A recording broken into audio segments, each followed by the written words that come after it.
Okay, so I know that somebody had put in the chat and I had gotten an email or two, but I don't know if it was from this class or the other class about the attendance exam.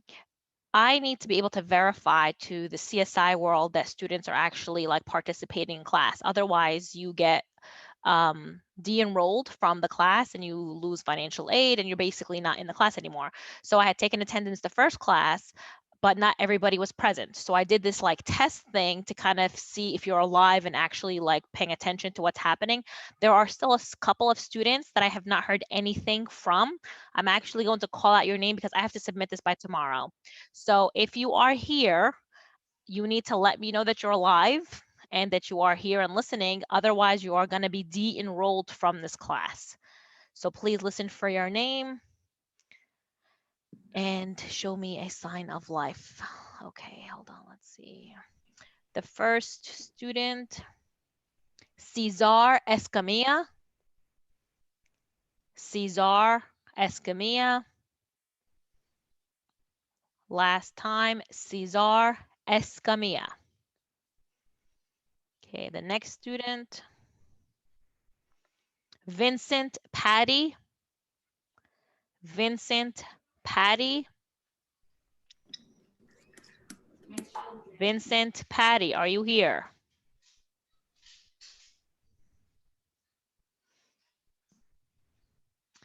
Next is Run Hua Wang. Run Hua Wang. Again, it's Run Hua Wang. And that's it.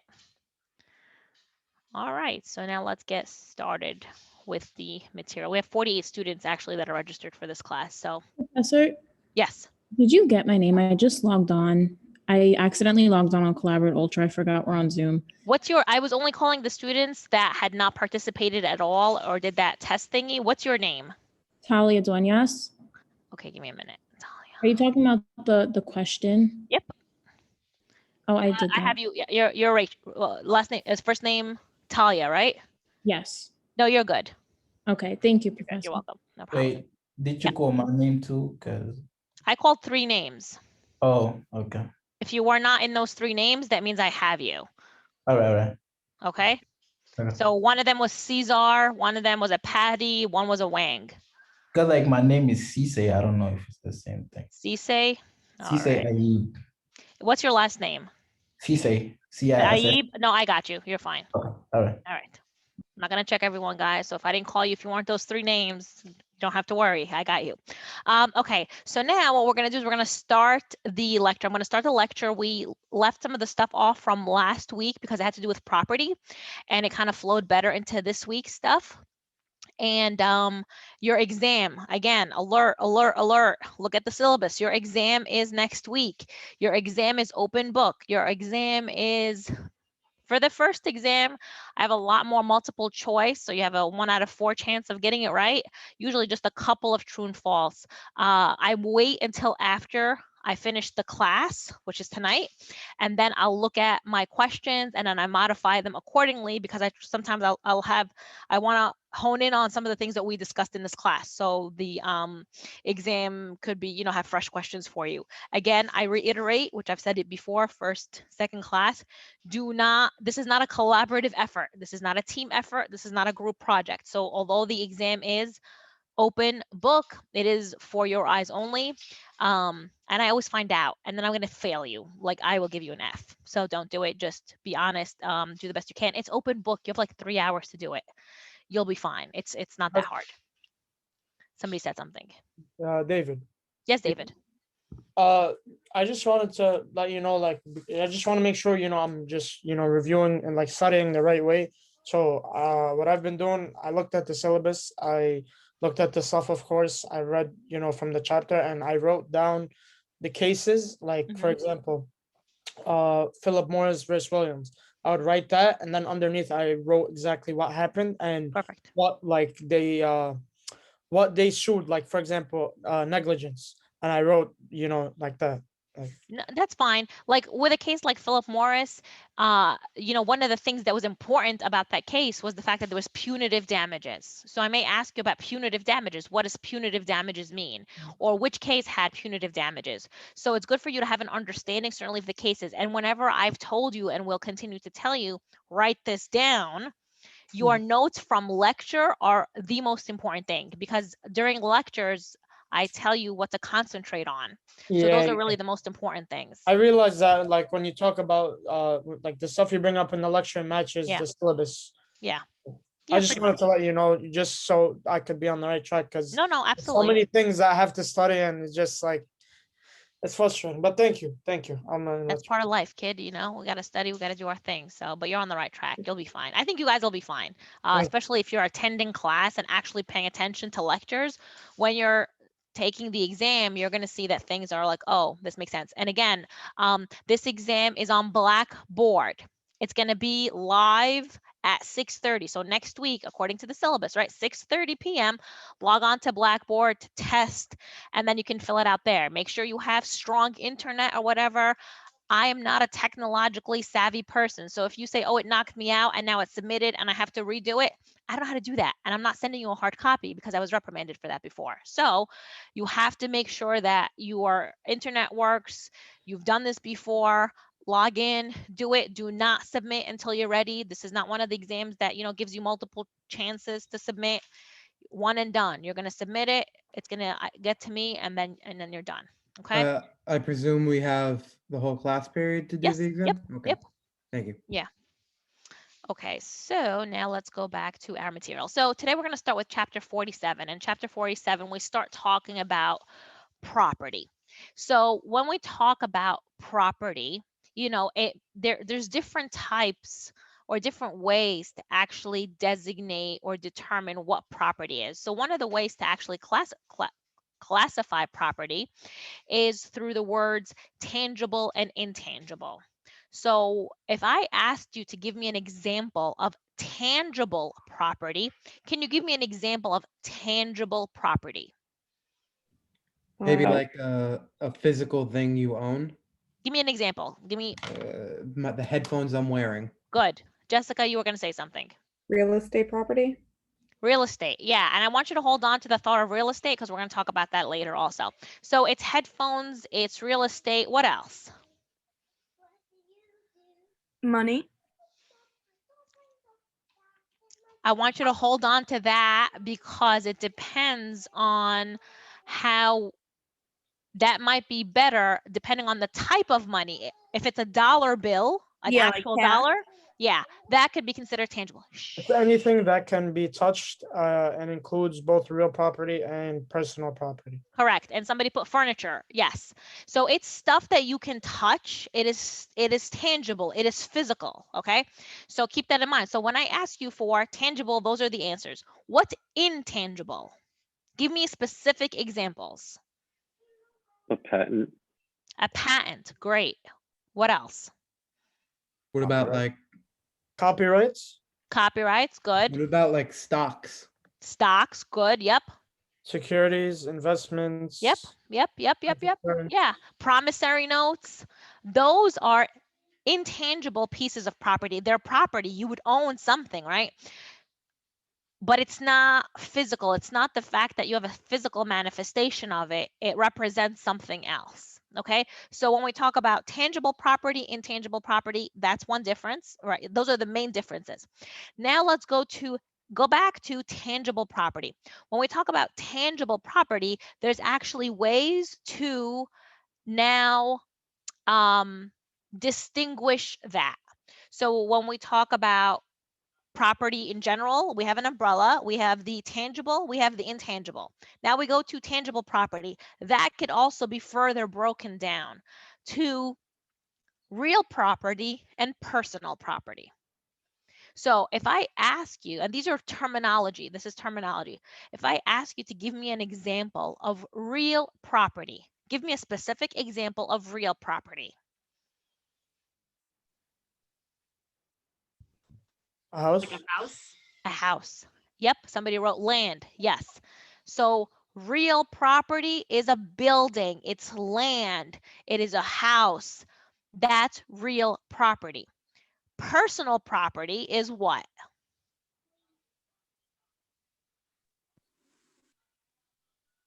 Like a pocketbook or Yep, a something you pocketbook. own? That's right, a pocketbook, a phone, a bag of pretzels, a ruler. Those are all personal property, all falling within tangible pieces of property. But now those are the differences between personal and real property. You need to know these differences because I may ask you, give me an example of tangible, give me an example of intangible, give me an example of real or personal. So those are things you kind of need to know. Now let's go into, again, so we started out with, different types of property, tangible, intangible. With intangible, we went to real property and personal property. Now we're going to talk a little bit more about real property. In real property, which we already defined, can you tell me what a fixture is in real property? Give me an example of a fixture in real property. You have to know what real property is It's first, right? something that's fixed to the wall that can't be moved. Now give me, yes, that's correct. Now give me a specific example. A cabinet in a house. A cabinet in a house, right? Kitchen cabinets are considered fixtures. What else can be considered fixtures? Like a chandelier, would that count? So And it it's on the depends. ceiling more so, but It depends, right? Because, and I'm now that you brought it up, I'm going to segue. Not a stove. A stove would not be considered unless it's one of those built-in stoves into the wall. But if it's like a freestanding oven range, it would not be considered. It could actually be removed. So chandeliers are interesting. And I'm telling you, this is now like real life advice. If you were to buy a home, you go into this home and it looks wonderful, right? You have this winding staircase, you have this beautiful chandelier, you have these light fixtures, light ornament thingies on the wall. You buy the house, you pay for it, now you move in, but that chandelier is not there. Well, you might say, well, I thought it was going to come part of the house. Not necessarily, unless you have contracted for it, because a chandelier, you can remove it from the wall, the ceiling, without causing damage. So it's part of the negotiation. It's not an automatic assumption. When somebody moves out, you can assume they're not taking the kitchen cabinets with them. The kitchen cabinets are going to stay. What else do you think would qualify as a fixture? Cattle scales. Somebody read the case. Perfect. You're going to tell us about that case. Yes, a cattle scale, depending on how it's actually fitted into the ground, right? But let's just pretend it's a regular home. Would a couch or a living room set be considered a fixture? no. Correct. Unless like it's a furnished apartment or something like that. Then would it be considered a fixture? No, it's not, because a fixture is something you can move. Somebody wrote fireplace. Fireplace is considered a fixture, but it depends on the type of fireplace. It's got to be that fireplace that's embedded in the wall, not the one that you get from Costco that you can move from room to room. Because if it's the furniture one, it's not a fixture. But if it's one that's embedded into the wall, it is. Shelves, it depends. Is it affixed to the wall? The definition is, if you remove it, is it going to cause damage to the wall? So that's what you think of. If you remove it, is it going to cause damage? And if it does, then that would be generally considered a fixture. Like a TV fastener?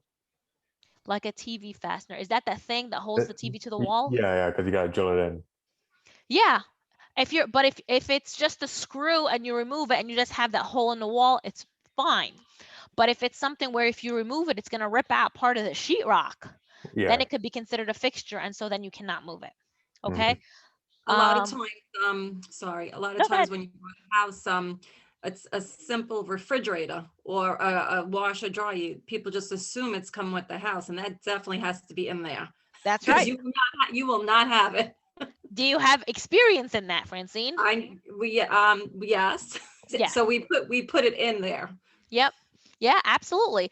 It's people assume it comes with it, but as long as you can move it out, Yeah.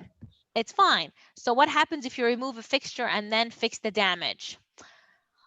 If it's kitchen cabinets that you're removing and you're fixing the wall, kitchen cabinets are considered fixtures, right? That's not something that you're going to be able to remove. It depends on the item. A lot of times, and this is real life stuff, the lighting will be removed, because if somebody spends like $5,000 on a chandelier, they're not going to want to leave it. Maybe they want to take it to the other house. That actually happened to my parents on the house that they bought a while back. They thought it came with a chandelier, and then they went in for like something and they were like, oh, the chandelier is gone. So the owner was like, I'll sell it to you. I'll put it back. I'll sell it to you. And so they ended up buying it, but it did not come with the house. It was an extra price tag. So keep that in mind. And with that said, we're going to segue into Freeman versus Bars. Now, I know that Jessica, you had mentioned it. Do you want to talk about the case, or do you want me to ask somebody else? I could talk about it. Go ahead. Sorry, I'm eating. No, that's okay. Dinner So time. basically, the defendant purchased a ranch from the plaintiff, which included a cattle scale. The plaintiff sought to recover the scale through something called a replevin. And it was determined that the courts determined that the scale was considered to be a permanent fixture due to the nature of its installation, as well as it being in a covered barn. And therefore, it was meant to be part of the real estate that was sold to the defendant. Great. Do you remember a little bit more about the scale itself? How was it installed? Do you remember? It was a very heavy scale. It was very, very heavy, and It was extremely heavy, but what did they put around it? It was cemented. It had Yeah. iron bars. It had Yep. ramps leading up to it. Yeah. Yeah. So this thing was not something that was going to be moved easily. They cemented it into the ground. It became part of the ground. It became part of the property. Therefore, it became a fixture. This is a case Also- I usually test on, so know this one. Somebody was saying something. Yeah, I'm sorry. Also, there was, I believe there was like a veterinarian's office like right next to it that had like a printer installed. So they were meant to be used like in conjunction, and Yeah. that was all part of the sale as well. Yeah. It didn't really make sense to remove it. Yeah. No, and that's correct. But the main thing is the weight of the item and the fact that they cemented it into the ground. That's kind of the main point with that. Very good. Very good. Yes. Do we have to know like who did what? Because okay. No. Because in the textbook, like it's so long. So what I like to do is I just like to search it up and just read. Because when I search it up, it gets straight to the point. You know what I mean? When you say search it up, what does that mean? Search up the cases, like the case brief. Okay. Yeah, but I might not care about like the names of the people, but I want you to, as long as you know the essence of a case and what it stood for. Yeah, for that's example, fine. like White, if I'm not mistaken, White versus Samsung. Yeah. And I'm pretty sure a question would be, what happened in this, that, and it would be appropriate. I don't know. I think it's Misappropriation. Yeah. wait, it's misappropriation. Okay, it's appropriation of likeness. So appropriation is fine. Appropriation of the person's likeness. Okay, thank you. You're welcome. All right. The next thing we're going to talk about when it comes to property, hold on, I'm just going to my notes here, is the transferring of title to personal property. So when let's go with something simple. If I owned a phone, right? I own my phone and I wanted you to have it. How are the ways that I could give it to you? Sell it, good. Make a gift. And gift, right? Those are basically it. Sell it, gift it, or what else? What could be one other thing? Trade it. Trade it, yeah. So I'm going to be in one of those ways. Wait, Cesar, you were one of the people I was looking for. Cesar Escamilla.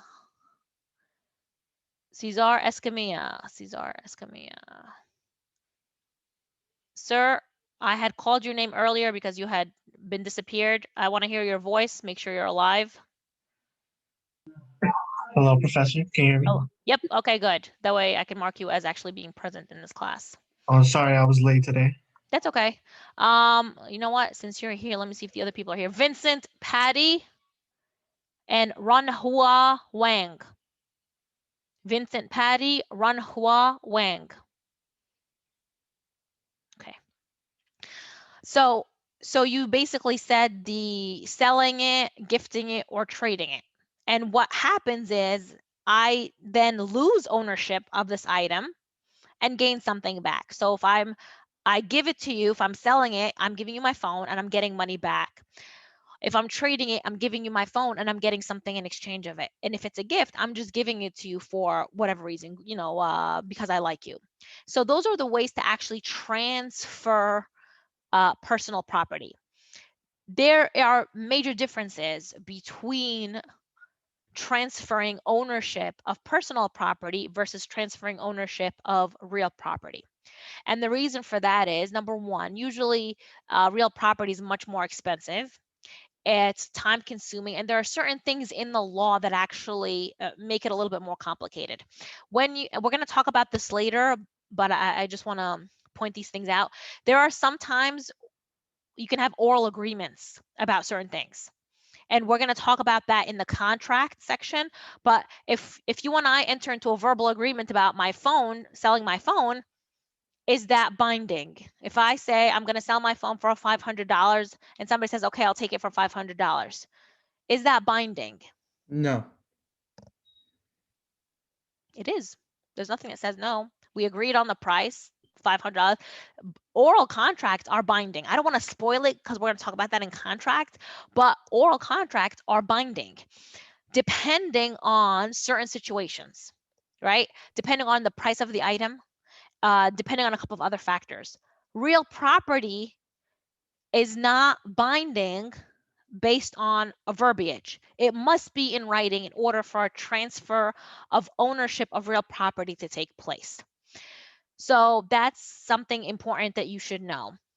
Now, when we also talk about real property and we talk about the transfer of ownership, that's usually done in a contract. It's not usually gifted unless it's gifted in a will, and then that's fine. Not usually traded, but so usually sale of property is the most common thing. And then if you're gifting it in a will or something like that, then that's fine. One of the things I also want to point out to you are the differences between varying types of real property. I'm going to give you 5 items. I want you to tell me, but like, don't call it out. Like maybe either put it in the chat or like raise your hand so I can see you and then I'll call on you. So one of these is not like the other. Maybe you played that game when you were young. So it was, let's start with a house, a detached house. Detached house. That means it's a house that's freestanding on its own. It doesn't have anybody attached to it on either side. So a detached home. A semi-attached home.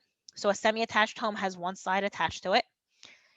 A townhouse, a condo, and a co-op. One of these is not like the other. Again, the 5 things are co-op, condo, townhouse, semi-attached, and a detached home. Which one? I have one person saying co-op. Anybody else want to write anything in the chat?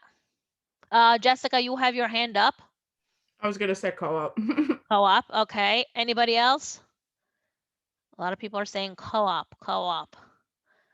Semi, somebody says semi, another co-op.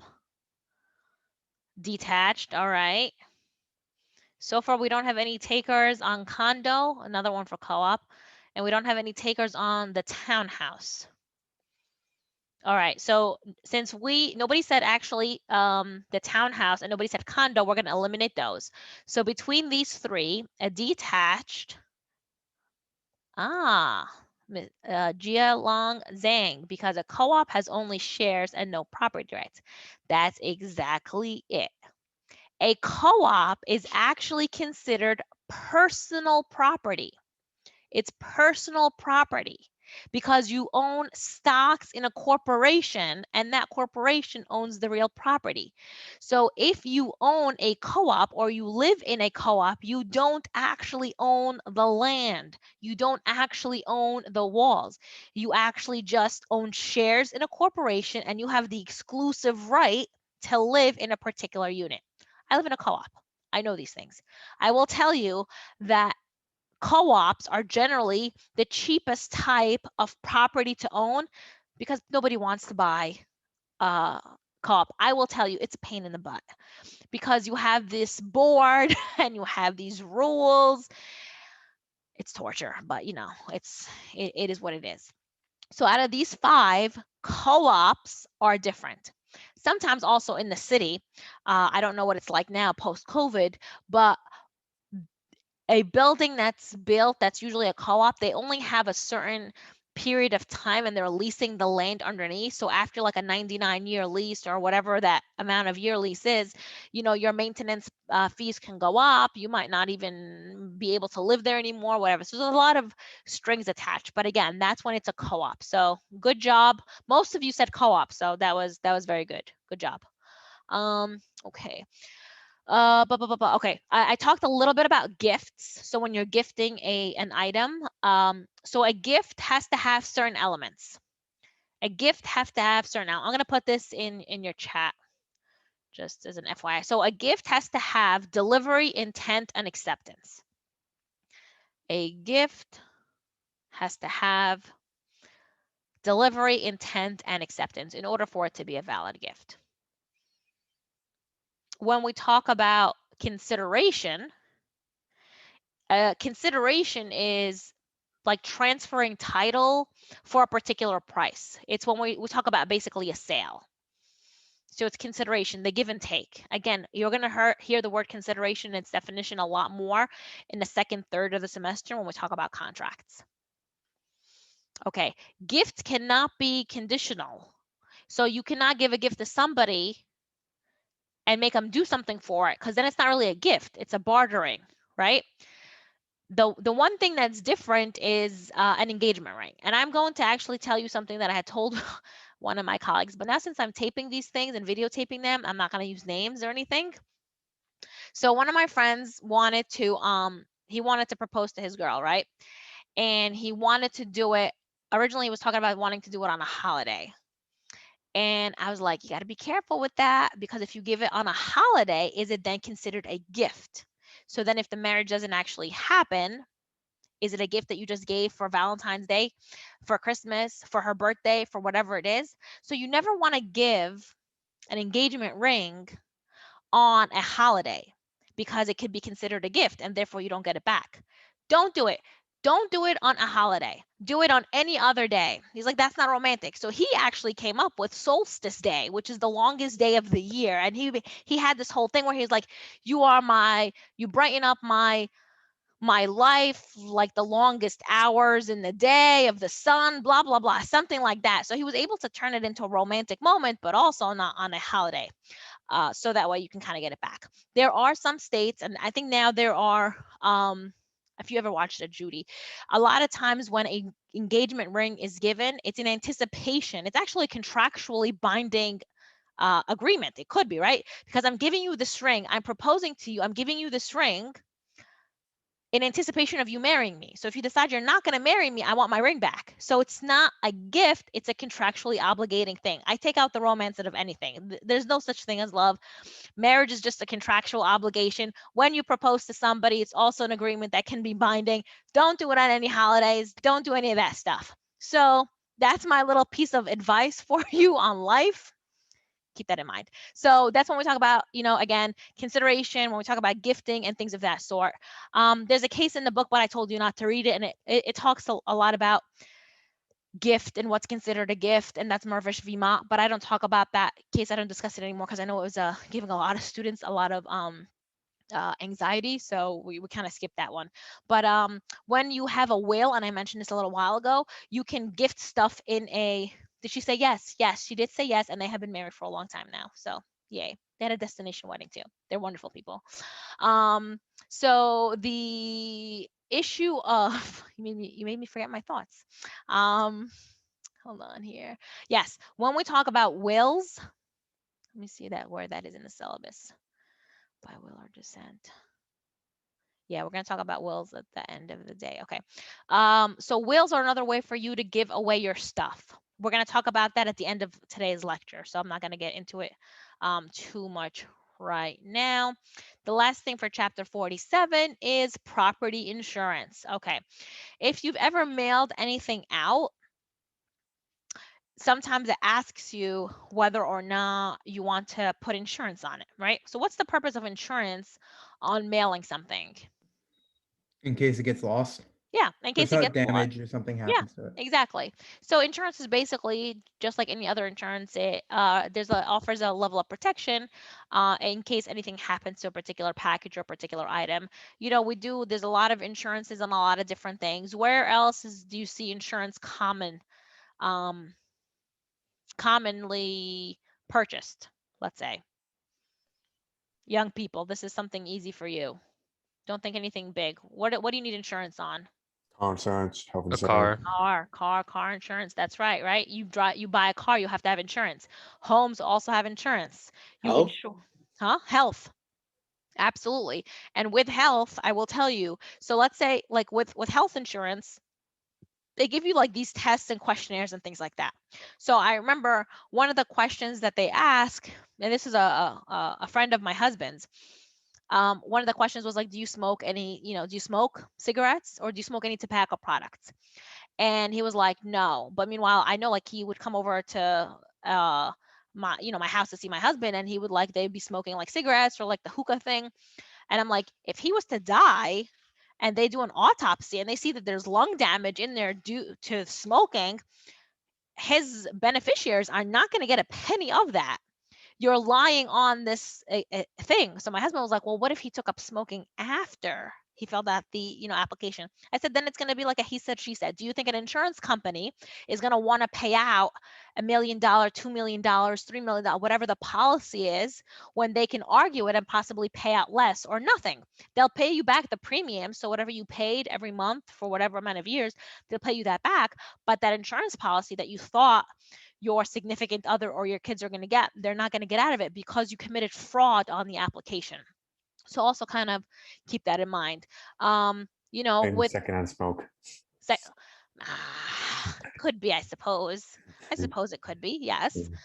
Anything is possible. So, but that's why I was saying, like, then you're taking like evidence and credibility and witnesses into account, because if they ask me, did you know this guy? Did he ever smoke? Yeah, he did. I saw him all the time. I'm not gonna lie. So don't ask me. Don't ask me if you don't want the truth.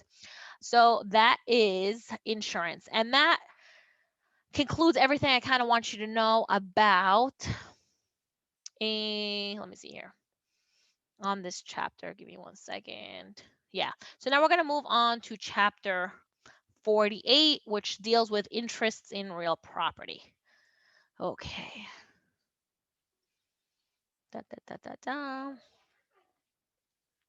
Okay. So this one, I need you to focus a little bit more, because now we're talking about real property and we're talking about transferring of ownership in real property. So there's a couple of definitions I'm going to share with you, and then I'm going to get into the what ifs and the possibilities and the different permutations of things. When you own something in fee simple, this is a listening thing, not writing down. A fee simple, it's terminology that means you have absolute right of this particular item. So if you own a house in fee simple, F-E-E, the word simple, S-I-M-P-L-E, it means you own the whole thing. You don't share it with anybody else. It's not contingent upon an event. You can transfer it without having to ask permission from anybody because it's yours. There are different types of ownership interests. Sometimes somebody could own something as it's called a qualified fee estate. And what that means is they'll own it, but that ownership will come in based on a contingent event happening. Or you can give somebody a piece of property with a contingency on it. or you can give somebody something as a life estate. And I'm going to explain what that stuff is. This is all listening stuff, right?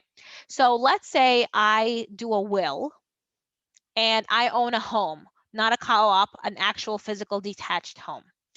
I say that I give my house, if I die, I give my house to my husband and my kids. But first, I'm gonna just give it to my husband because I'm gonna assume he's gonna take care of the kids, right? So I am transferring all of my interest in the house to my husband. I could say, however, because let's say we own the home 50-50, but take that back, not husband and wife. Let's say I own it by myself. Okay, let's say second husband, because when you own it husband and wife, there's a couple other designations that come into it. So it's my own home and I'm giving it to my husband. I own it by myself. I give it to him. Great.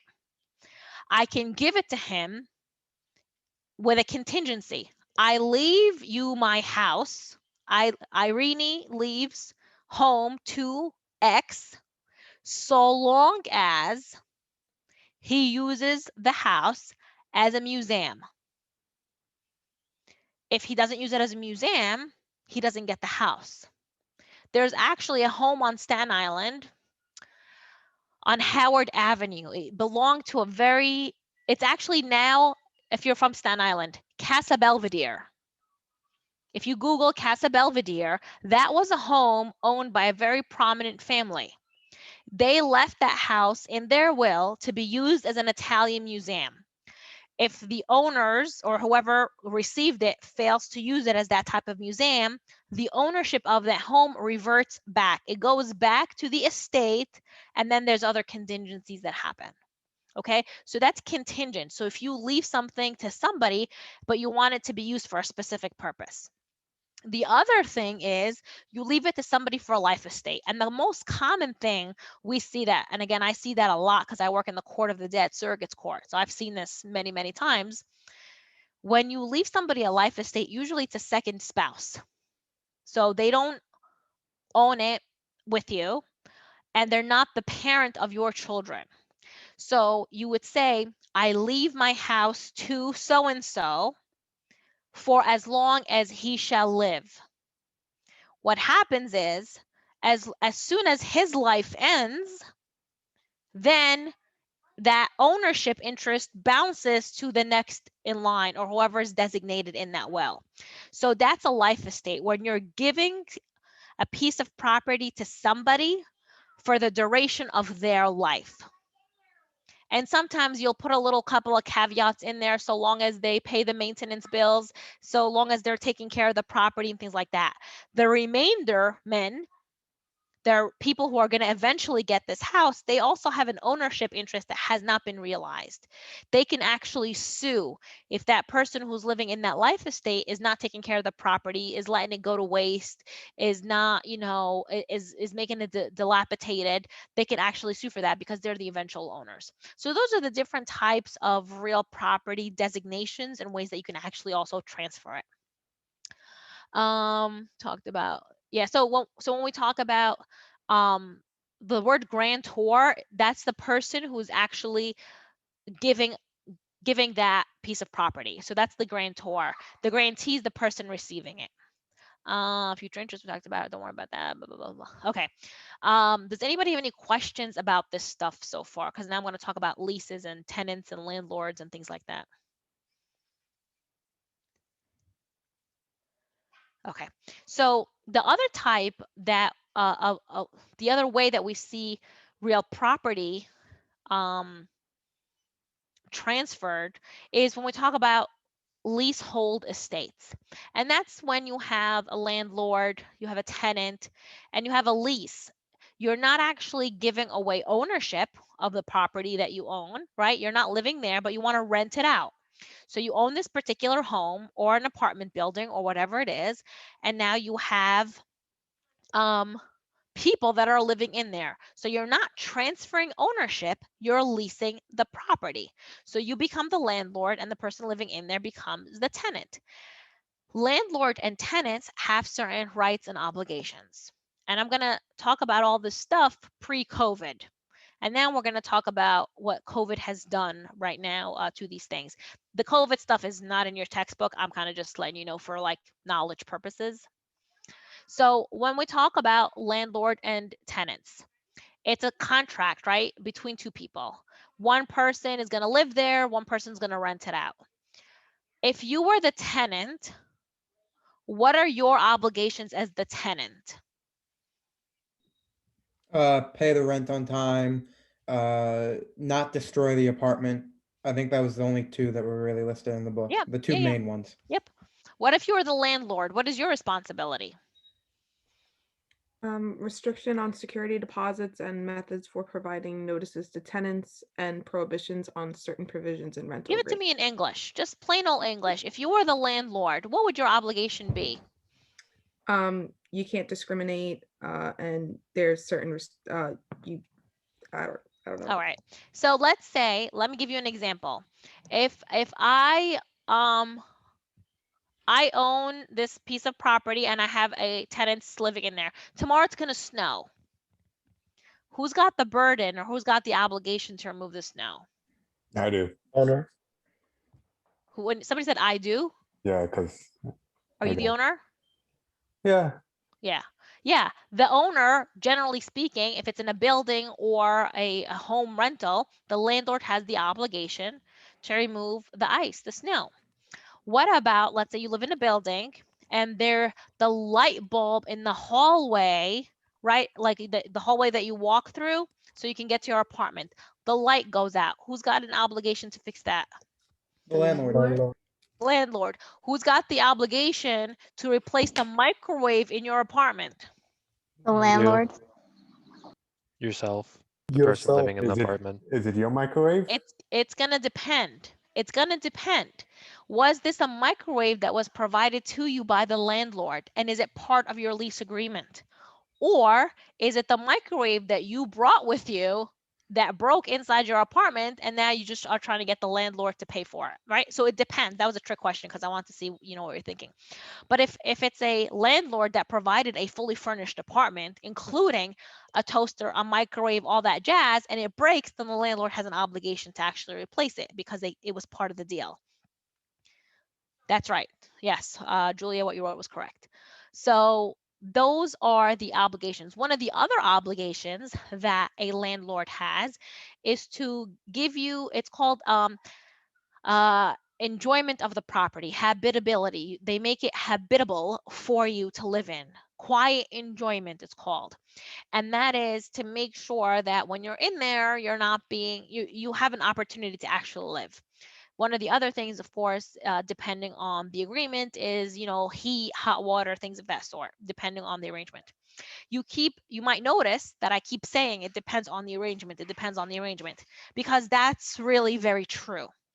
It depends on the contract that you entered into with this person, this lease. So the lease is a contract.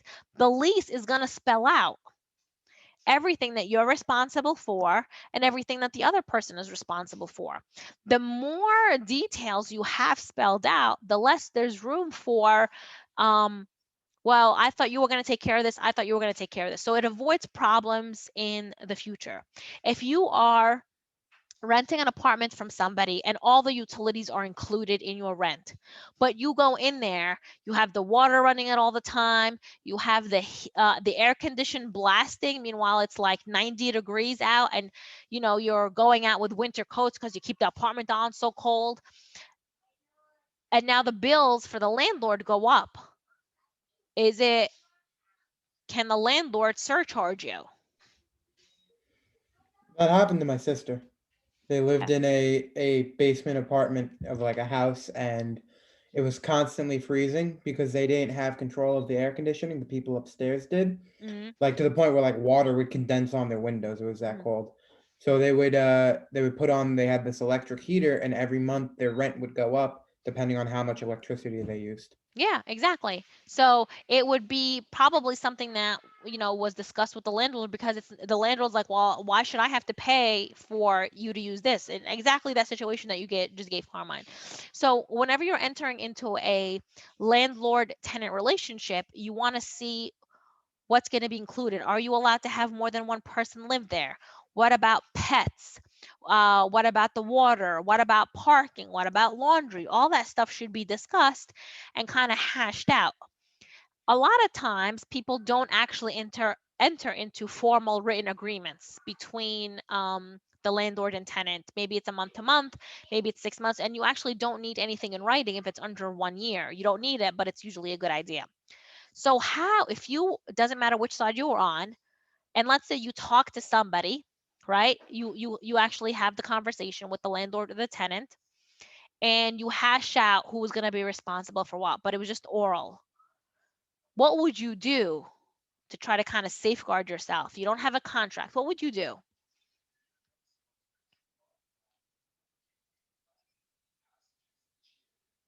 Think like lawyers. What would you do? Repeat the question. Okay, so let's say I'm the landlord and you're the tenant, and you're about to we're negotiating, right? Offer and acceptance. We're negotiating the terms of the apartment. So we haven't signed anything yet. There's not going to be a contract, but I tell you, listen, this thing is going to be $1,000 a month for this basement apartment. It's going to include all the utilities. It's going to include the furniture. If the heat goes up by more than $100, you're going to pay blah, blah, blah. If the air condition goes up by blah, blah, blah, then you're going to pay that. There's no parking spot. There's no laundry on site. You're not allowed to have pets. You're not allowed to smoke. So and you're like, yeah, okay, I get it. As the tenant or as the landlord, what would be the next step? And you say, as the tenant, if anything breaks here, are you going to fix it? And I say, yeah. What would the next step for either one of us? We don't have a contract. What would you do right after that? How would you get it written, Julia? Lawyers, right? You don't need a lawyer. Well, you always want a lawyer if you're dealing with big amounts of money over a long time. Absolutely. If you're dealing with a big amount of money, absolutely. But if you're a poor student, you're barely making ends meet. This is a cheap apartment. You don't want to have to spend a couple of $1,000s on a lawyer so they can just review this contract. What would you do? An email. Email. Give me more. Audio agreement? A what? An audio agreement, or have other people there to testify? You can have like a third party there, but it was just this conversation that we had. What I would do, right, is I would send you an email. I'd send you an email and I would say, so and so, it was so nice to meet you today.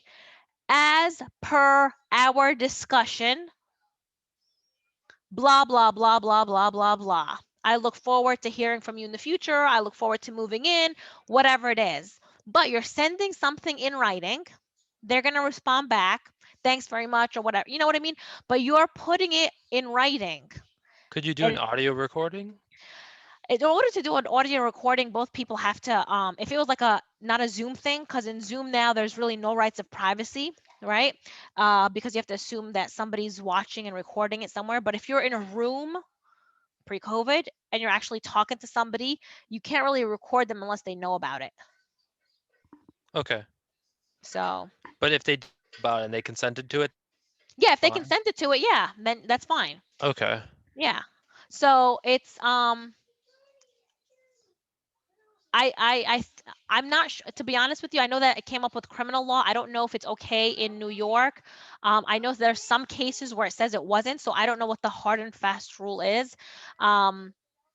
If there's like if you're wearing a wire and it's part of a criminal investigation, then usually you have to have some kind of warrant or something for it. I don't know. I don't know the legality of it, and I don't know if it applies to all states. So I'm not gonna make a comment one way or the other unless I look it up. So, but the point for the landlord-tenant thing is you want to memorialize it, not even because you don't trust the other person, but, and we're gonna talk about this a lot in contracts. It's memory fails us. You may think that the other person said, yeah, you could have pets. Meanwhile, they didn't, right? So it could be as simple as a misunderstanding. So as long as you have everything written down, it's easier to refer to. So that's why it's a good idea, even if you don't have a contract, send it as an email. I am not a fan of text messaging. And I'll tell you why. A text message is very informal. Even emails, the legality of emails being used in evidence, it's still very new to the law because we don't know. Like, I could create an email address that says, francineweck@gmail.com, and I could pretend to be Francine and I could transact on her behalf. The other person doesn't know where it's coming from. So, but it's just something like little, if you don't want to go get a lawyer and you don't want to actually have it signed and notarized and all the formality of it, just something to kind of keep in mind for the future. That's a life lesson. Okay. When we talk, okay, one of the other things I want you to know is when we talk about rent, hold on. Christopher, can you lower that, please? When we talk about rent, there are some situations where you can withhold rent from your landlord. But it has to be something extreme. Just because you don't like the color of the wall doesn't mean you don't have to pay rent for that month. Because they didn't fix the dripping faucet, not also a good reason to pay the rent. But what if you have a rat infestation? What if you have no heat? What if you have no running water? Can you then withhold rent? Yes. Yeah, you can. Why? Because you're not being given the opportunity to enjoy your apartment, right? You're not given that habitability that I had mentioned earlier, quiet enjoyment of your place. Now, that has been the law generally, right, pre-COVID. I don't know if you are all aware, but there has been, whether it's an executive order or whatnot, the medium that it was used, a lot of people have not had to pay rent for quite some period of time now. As a matter of fact, landlord-tenant court has not really been hearing cases for quite some time now. And the reason for that is government recognized that people were not able to work, that their financial situation has been dire. And so they are saying that, okay, you don't have to pay rent. It's different in different states, but the landlord still has to pay their mortgage, right? So even if a tenant is not paying, does the landlord have to pay? Is the mortgage company going to give them a break? They're certainly not going to say you don't have to pay for X amount of time. One of the things that I know in New Jersey is, all right, you don't have to pay January, February, March, right? We're going to give you a break, but come April, you have to pay for January, February, March, and April. So you don't have to pay for a certain period of time, but when that period of time ends, you're going to have to pay for everything in the past. So you're not actually getting a break. Professor? Yes, sir. Sorry to interrupt No, you. go ahead. I think what we're talking about right now goes back to the previous chapter that we did in one of the cases. The what? So That's okay. I believe it was home rental versus Curtis. Yep, that's right. We're going to talk And- about that case. You want to talk about it now? You can tell me about it. Yeah, I Yeah. mean, so basically, there was this guy named Curtis, and his other roommates had leased a home from Home Rentals, Right. and they paid a $500 deposit, plus the first month 1,480, I believe, Mm-hmm. and they also paid for the last 2 months. And then when they got to the house was filthy, and like from the case brief that I read, it was uninhabitable. Right. And then like eventually the outcome was that they moved elsewhere, and the city gave Home Rentals I believe 3 days, 72 hours for them to basically clean. And some of the issues were how in the bathtub the water wouldn't drain, and there was roaches, and it was filthy, and this and that. So, and I think the Home Rental Corp, they tried to sue for there's a specific word, I think it starts Breach with of a C. lease. It starts with a C. It's Constructive a violation of the eviction. lease. It was Constructive eviction. yeah, exactly. Yeah. So yeah. Very good. Very good. I hope I covered it well. You did a very good job. So basically what we have is a tenants that were supposed to rent a unit. After they paid down all these things, deposits and whatnot, it's time for them to move in. But the apartment was not habitable. There was rat infestation, there was cockroaches, there was a hole in the wall, and then they had told the landlord to fix it. Yeah. What they actually said was, you fix it, we'll reimburse you. And they were like, no, we're not going to do that. So they ended up moving out. They sued, they won, but the landlord sued them for them breaking the lease. And what the court said was, this apartment was not habitable. You couldn't even live there. So the concept of constructive eviction was, you didn't even make this apartment livable. So you have essentially, you evicted the tenant by not making them available, not making this unit even available for them to live in. So it goes back to what I was saying before, which is, when you are renting a place, you can't withhold rent for something stupid, but you can withhold rent if the place is not livable, if the conditions are not good. Very good. The next case I have is Tucker versus Hayford. Again, it's about renting and habitability. Who read that case that wants to talk about it?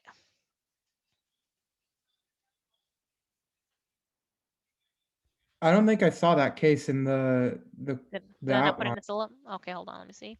I'm You know gonna what? look You're now. right. No, you're right. It's not in the I took it out. It looks like I took it out for this semester. So, all right, so you don't have to worry about that one. But that one's actually People about got drinking sick. water. Huh? Yeah, People got sick from water. exactly. Who said that? Let me see. Let me look at this thing. Professor? Yeah, wait. Who said about drinking water? Dave. Dave. Good job, Dave. Very good. Thanks. Other Dave, you had a question. Yeah, I know we kind of passed this. It was in the previous chapter, but I was trying to find the page on the online textbook, and I couldn't. Like, I don't know how, but and I searched it up to for the case brief for the Freeman versus Bars case. Wait, what do you couldn't find it in the textbook? Like, no, like, not that I could. It's obviously in the textbook, but I'm saying, like, the page number, like, there was, I don't know how to explain it. I just couldn't get like the key notes for that case. It's in the textbook somewhere. I mean, I depend, because I tell students you can basically buy whichever version of the No, yeah, I have the 12th version. yeah, it's in there somewhere. Yeah. I don't know the page. I don't know the page numbers. Okay, let me just see here. Okay, I had mentioned this already, but it's in my notes. I'm going to read it again. So there's no obligation of the landlord specifically to fix items on the premises unless he or she retains control. But they do have to fix things that are, common areas. So like the hallway, the parking lot, laundry room, things of that sort, then they have an obligation to fix that. The next thing we're going to talk about goes back to ownership. And this is fun. This is a fun thing. This is when we talk about concurrent ownership. And again, this is like life stuff that I want you to know, because it's when you actually buy property. And I'm going to assume most of you are young, so you might not have purchased property yet, but there might be a time in life when you will. So know these things. I'm going to use my handy dandy whiteboard here so I can share things with you. Okay. So when we talk about ownership, let's pretend this is a home. Okay. Depending on how you purchase the home, it will have a different designation on the deed. So let's say two friends, best friends, bought this house because they wanted to live together. It was a good investment, blah, blah, blah. They would actually have purchased it, something called tenants in common. And with tenants in common, each one, oh no, I don't know how to draw now. Damn. Draw line. Okay. When two people own something as tenants in common, they each have a right to a half. They each own an undivided interest that's half. It doesn't mean that one owns the left side, one owns the right. It doesn't mean that one owns the top half and one owns the bottom half. Tenants in common means that they each own an undivided half interest. So if they sell the house, each side gets half. If one dies and they bequeath or they, devise half their interest in their will to somebody else. So let's say it was A and B that owned it. A writes a will and leaves it to C. It's now C and B that each own half an interest in this house.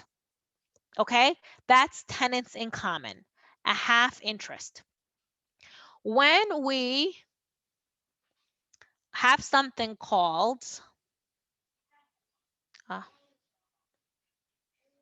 hold on, concurrent, where is it? It's in common, joint tenants. Okay, when we talk about tenants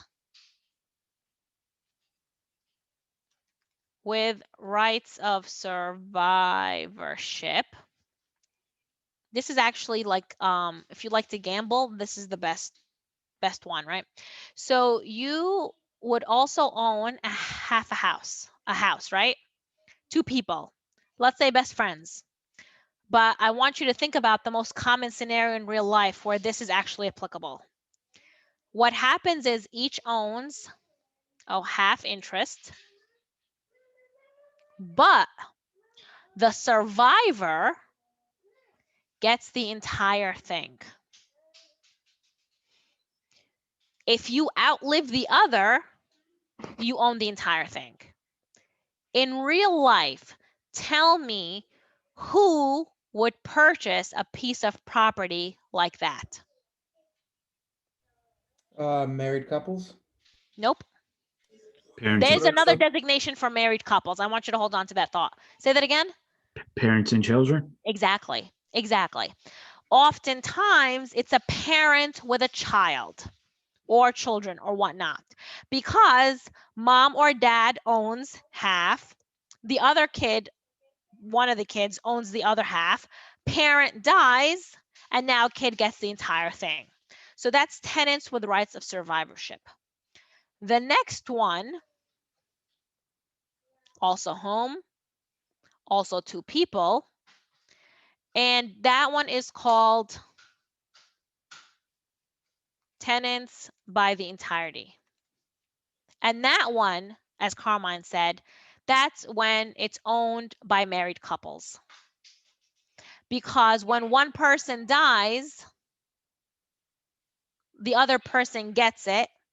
But the most important thing about this is creditors. Creditor protection. If one of them gets sued, so let's say the husband gets sued, the home is actually protected because it's owned as tenants by the entirety. It's the marital home. It's the family home. A creditor cannot put a lien on this piece of property. So if somebody gets sued for negligence or whatever, the home is usually kind of kept out of it because it's owned by the entirety. So that actually is a designation that offers the most protection to married couples. Stop sharing. Does anybody have any questions about these three things? Okay. It's 7:33. Let me just look at the syllabus quick. Okay, good. We basically finished 48. I already talked to you about co-ops and condominiums. Easements, I'm going to just mention quick. Actually, let me just see if I put that on your syllabus or not. I might have taken that out too. I did take out all the easement stuff. Okay, so we're going to move on to chapter 4. So we only have chapter 49 and 50. So I'm actually going to use this opportunity to give you the phrase of the day, the secret phrase of the day. I have to also write it down so I don't forget.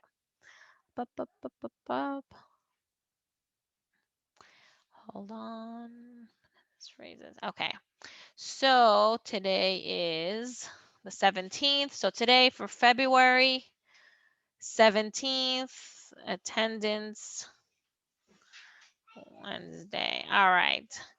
I am thirsty and want Christopher to get me water. And that's true. I do want you to get me water. Thank you. I am thirsty and want Christopher to get me water. One more time. I am thirsty and want Christopher to get me water. So that is your phrase for tonight. That's how you're going to get attendance purposes. Thank you. And he's making sure to put it in so you can see it. That's my Professor? boy. Yes. I just want to make sure this is there's only two, right? This one and the previous one. Because the first day of classes, I took attendance. Okay, I'm just making sure I didn't want to miss one. Thank you. You're good.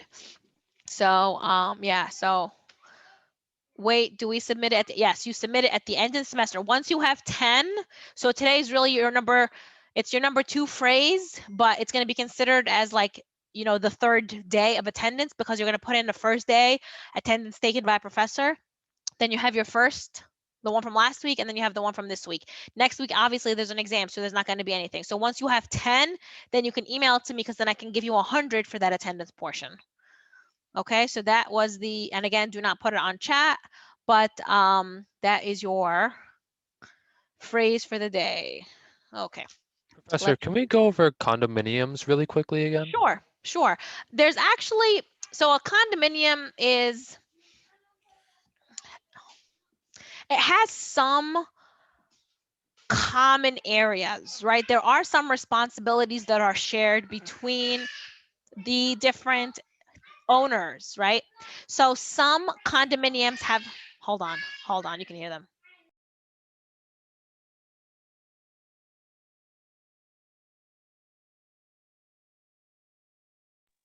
We're doing so good so far. I don't want to ruin it.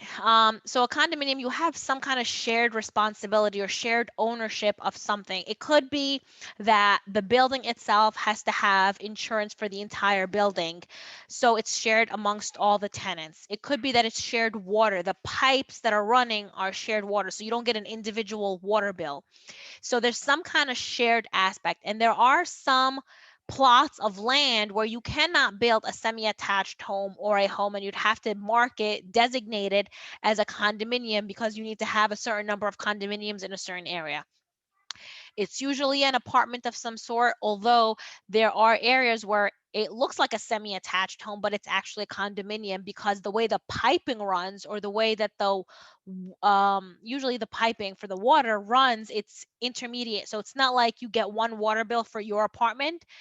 You're actually paying for the water for the other units. So if you have a family that has like 6 people in one apartment and you have another apartment that has 1 person, but the apartments are the same size, it's not based on persons, it's actually based on how much square footage you have.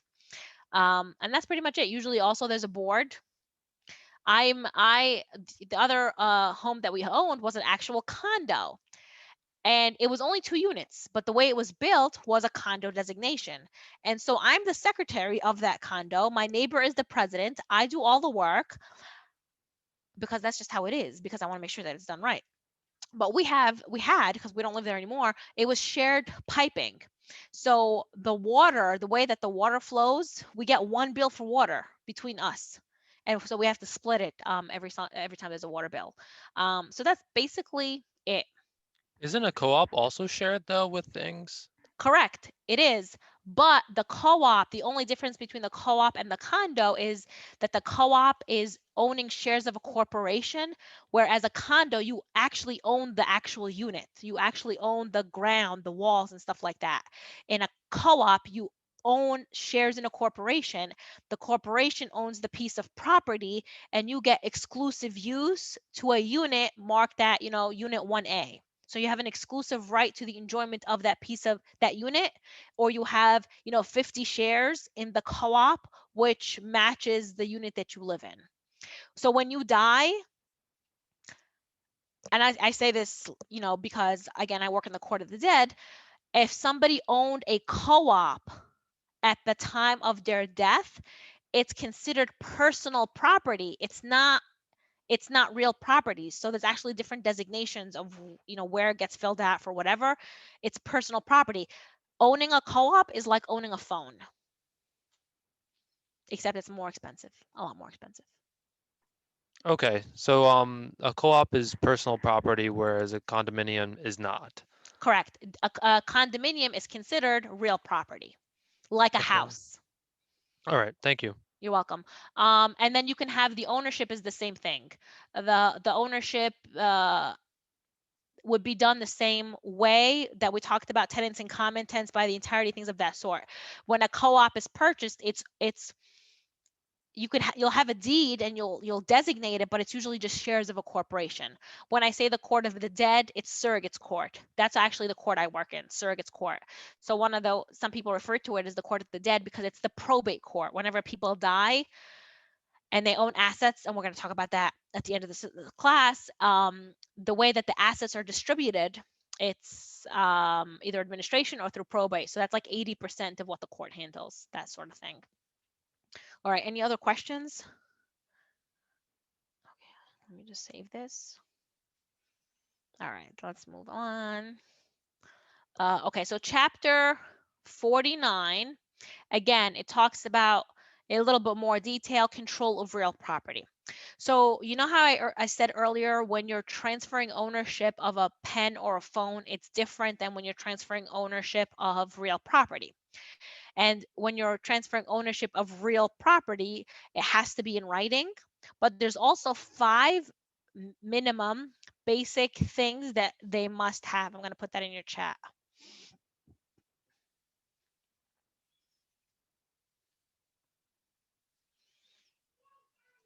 And I just saw what somebody wrote, like a timeshare. So timeshare is even worse because timeshare, you kind of own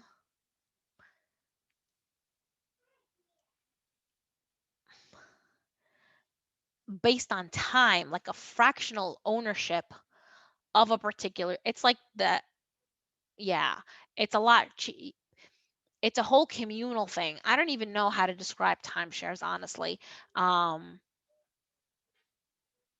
Don't be duped into one. Be careful. Be careful. Make sure you get the terms and conditions right with a timeshare, because so a co-op or a condo, you own that apartment, right? Or you have the exclusive lease if it's a co-op to live there. The timeshare, you only get that unit for like 1 week a year, or if you buy points and blah, blah, blah. So it has similarities, but it's like a club because it's a club. I don't really know yeah, that's all I got for you. Okay, so that was for buyer and seller at the very basic, very minimum. Those are the items that must be reduced in writing in order for you to transfer real property properly. When you also sell property, when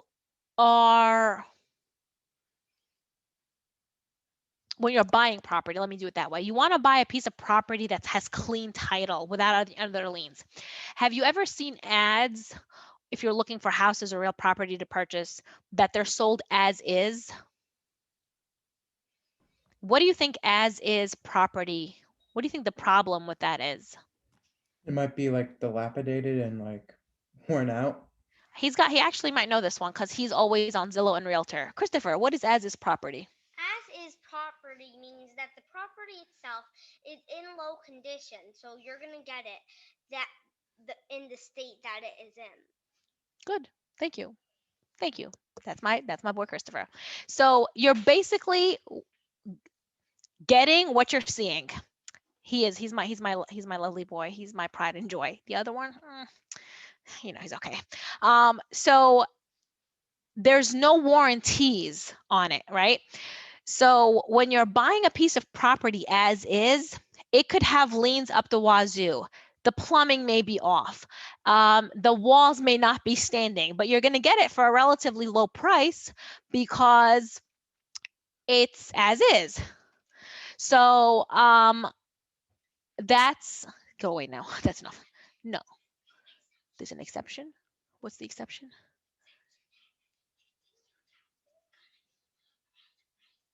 Now we're getting into all these details. I don't want to tell them that. Go. So when we talk about it, it's kind of like a bank is it's usually foreclosed, or the amount that's owned on it is just going to be surpassing the liens or whatnot. So there's no warranties. But if you're buying a regular house, like a regular home, but you're in the market to buy a home, you're going to get an inspection done. And an inspection, you should always get an inspection done, and you have to pay for it. That's on you. But the reason you get the inspection done is because it's done by somebody certified, and they're going to let you know if there's any problems with the house, any structural damage, any mold, any infestations of any sort, if there's issues with the plumbing. That way, if you're making an offer on that house, you're making an educated offer, and you're taking into all these conditions into account for that price that you're doing. And so you could have two parties that theoretically agree on a particular number, right? So let's say they agree on buying a house for $100,000. The buyers then get an inspection, and they see that A, B, and C are incorrect. So they tell the owners, listen, I didn't know that when I made this offer, I want to reduce it because I thought the plumbing worked. I thought the boiler worked. So you either replace it and give it to me, and that's correct. It becomes devalued. Give it to me in a working order, or deduct it off the main price, right? So those are kind of the things when it comes to warranties. A lot of new buildings or new houses, they come with warranties on them.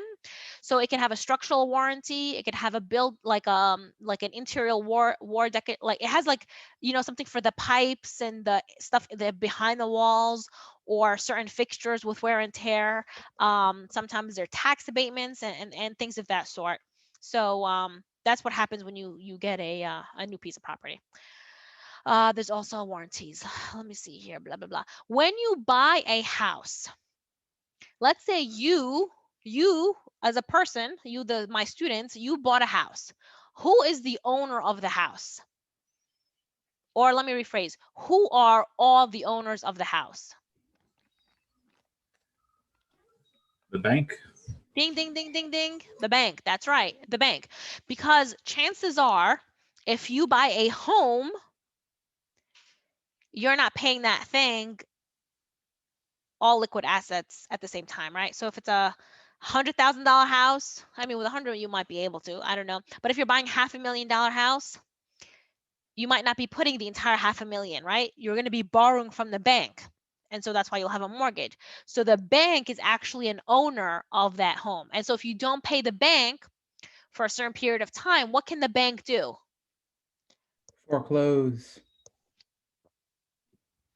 Foreclose on the property. And if they foreclose on the property, they then become the owner. They take it from you. You could be evicted. They sell the home, and they get the value of that piece of property, the money that they're actually owed. A bank, yes. You can also be like still be held for what was it that Money's I read? owed. Yeah, if like they sell the house and they didn't get the full amount back, like the house was devalued or whatnot, you're still accountable for that money, right? You could be. A lot of times the bank, there's different things that they do. So there's something called like a short sale. There's something called a deed in lieu of foreclosure. There's a couple of different options. They can change the payment plan. A lot of times, if you couldn't even pay the mortgage, they might not go after you for the money or the difference, because it would just be like a waste of time. You don't have it. Otherwise they would have gotten it already. But they could. It's something that they could threaten with, and they technically can. But if you don't have the money, you don't have the money. But then you declare bankruptcy, let's say, right? You declare bankruptcy, but then you won't be able to buy another home or a car for a very long time, because it ruins. Foreclosure will ruin your credit. So it will prevent you from buying other things in the future. So people don't usually forbearance. That's sometimes they'll do that. Professor, forbearance. Yes. Aren't there different types of bankruptcy, like different chapters you can declare? Yeah, there's chapter 7. I think there's chapter 13. And so I think one will ruin your credit for 7 years. Those are federal stuff. And then one is less. And it depends on how much debt you have, and if you want to restructure the debt that you have or whatnot. But generally speaking, it will affect your credit for a number of years. Even if you do a short sale, sometimes that also will affect your credit. Okay. All right, let me see here. Blank. Okay. Oh, so this is an interesting concept. I always talk about it. I don't remember if I test on it or not. I don't remember. But it's a fun legal concept. How many people here are from Staten Island? I am. 1, 2, 3, 4, 5. Okay, good. If you've driven around Staten Island, have you ever seen those homes that look like they're all boarded up, that they're abandoned? Yes. All right. So the and I'm not saying because I'm recording this, right? So I'm not recommending, I'm not giving you any suggestions, any whatsoever. But there is a legal theory. It's called adverse possession. And adverse possession is if you basically openly, continuously occupy a piece of property, if you can occupy it, make it your own for, I think it's 20 years now, then it becomes yours. So if you find any of these abandoned pieces of property and you decide you're going to make it your own, so you go in there, you clean it up, you put some curtains up, you get electricity sent to you, you get your mail sent to you, and you're able to, you have your friends over, you mow the lawn, and you're able to occupy this piece of property for 20 years, it could become yours. You actually could become the owner of it based on the legal theory of adverse possession. Now, I've never seen this actually happen, but maybe you be the first. So if you have nothing to lose, you just want to take over, get rid of the rats and all the infestation and mold and make it your own, why not? So keep being a lookout. Now, every time you see an abandoned piece of property, you're going to think about the legal theory of adverse possession. There was actually a case that we had in my court where it was a semi-attached home on Father Capodanno. And one side was owned by an elderly woman and the other side, it was neighbors. Again, I hope this wasn't you guys, or your family members that were doing this, but that's why I don't use names. Not that I could even remember the names of these cases, but so the old woman died and the neighbor started renting out this unit. She just had people living in there. She would collect the income. Now, the old woman didn't have any family. And so the public administrator ended up getting involved. The public administrator is a city agency where they get involved. They step in when somebody dies and they don't have any family members. So they're like, what's going on here? Like, who is this? Who's living in there? What's going on? So they started investigating and they found out that first the neighbor said, oh, she gave me this house. She gave it to me. She told me before she died that she wanted me to have it. And then the attorney for the neighbor was trying to use the theory of adverse possession, but they didn't have the year, so it wasn't going to make sense. They weren't successful. They were just trying to throw anything to the wall and hope it sticks kind of thing. They lost on that. And the neighbor had to pay back all the money, the rental income that she had actually gotten. But that was the one time I had seen the theory of adverse possession actually used. But if you use it and you're successful, please send me an email in the future, 20 years from now, and let me know. So that is adverse possession. Let me just see here. Go back to syllabus. Okay, I don't talk about eminent domain. I took a lot of stuff out for this class. You guys are getting off lucky. Okay. So now the last chapter is my favorite chapter, which is all about wills and what happens in intestacy and things like that. And I love this stuff. I love it because that's what I do for a living. I love it because it's just so fun. And you will all deal with it at some point or another, whether it's your parents, your grandparents, you in your life when you grow up. So this is actually something you're going to learn, and it's fun. Okay, and I'm going to use my whiteboard for this thing. So this is actually the last chapter that we're going to be doing, but there's a lot of information here, and I test on this. There's a lot of numbers involved, so you need to understand this. So when somebody dies, and they have assets that they owned in their name alone, either there's going to be something called an administration, hold on, or a probate. And an administration happens when there is no will, and a probate happens when there is a will. Depending on who you're survived by will designate or determine who gets how much. So first, I'm going to start with what happens when you die and there is no will, okay? So I'm going to clear this. And so now this is just administration. So intestacy is also another name. So administration, meaning no will. Okay, so let's say we have husband, wife, and ABC, 3 children. And the state, when we're going to kill off the husband, I usually kill off the husband first. So husband dies, survived by wife, I have to, Carmine, I must. And the survived by wife and 3 children. And husband has, we're going to start with simple numbers, $100,000. Okay, so tell me, we're gonna just start by doing a guessing. I don't know how to make this thing. Forget it. I want to just highlight the wife and but let's just go with wife and ABC survive. Tell me how much do you think the wife would get? How much do you think the children will get? It's $100,000. Depends how old the children are. Right? I mean, I have the screen is different for me, so I'm not going to be able to see the chats. So I appreciate it if you can say it out loud, because all I see is my whiteboard and like 2 names.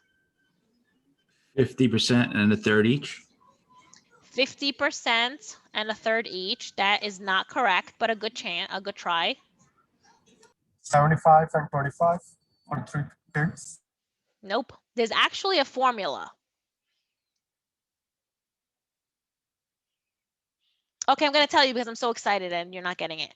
So in intestacy, the spouse, the surviving spouse, so let's put this down. Surviving spouse gets the first 50,000. That's the formula, plus half the balance.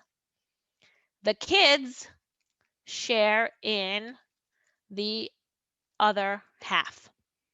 So based on this formula, that's New York law. That's New York law. Based on this and the number that I gave you, how much would the wife get? You got to shout it out because I'm not going to be able to see it. 75,000. That's right. The wife is going to get 75K. And how much are the children going to get?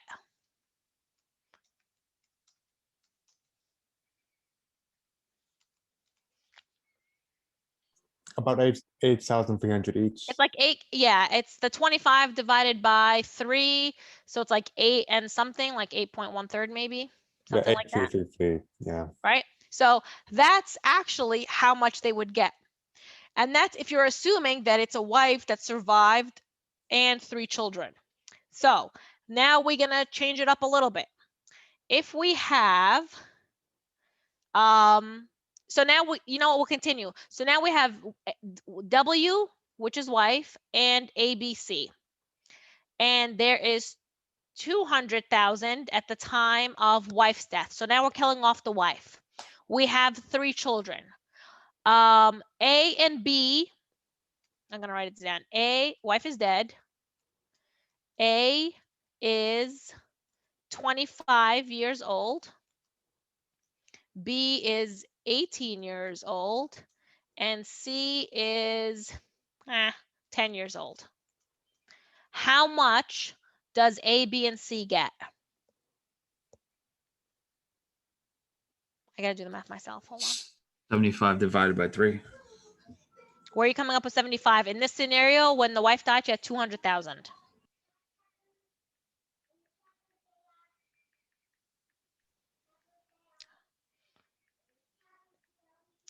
You know, I can't even remember my password into my phone, so I can use my calculator. Okay.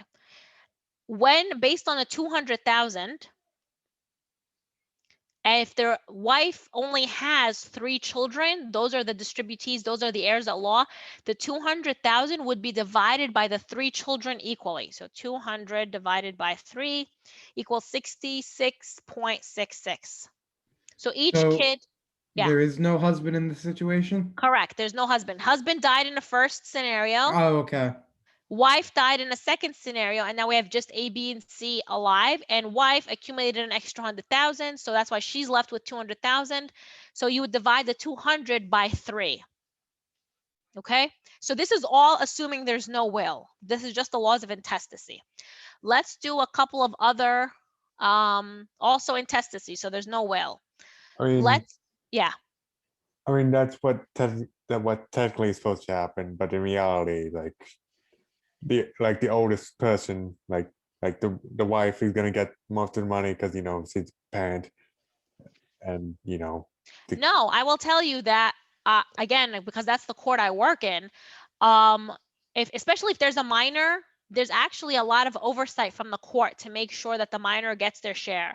They're not going to get it outright. The minor's not going to get a check for 66,000. Usually what happens is that money, because I'm the supervisor of the guardianship department, so I know this, that the money is held jointly with the court.